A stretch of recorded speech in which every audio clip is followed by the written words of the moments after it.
Chennai Velachery doctor Ambedkar కాలనీలో ఉన్న Lebanon ప్రార్థనా మందిరం 50వ వార్షికోత్సవ వేడుకలు అత్యంత వైభవంగా నిర్వహించారు.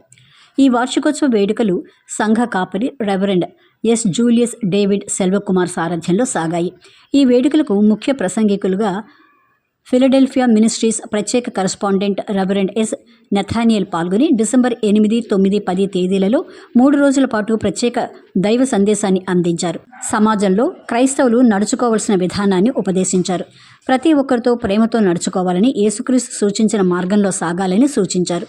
అలాగే వేడుకలో చర్చిలో సెమీ క్రిస్మస్ వేడుకలు, చిన్నారుల సాంస్కృతిక కార్యక్రమాలను వేడుకగా జరుపుకున్నారు. 50వ వార్షికోత్సవం సందర్భంగా డిసెంబర్ 11వ తేదీ గురువారం సాయంత్రం 5 గంటలకు లెబనాన్ ప్రార్థనా మందిరంలో సంఘ కాపరి reverend yes. Julius David Selvakumar ప్రత్యేక దైవ సందేశాన్ని అందించారు. ఈ సంఘం అభివృద్ధికి ప్రతి ఒక్కరూ కృషి చేయాలని కోరారు.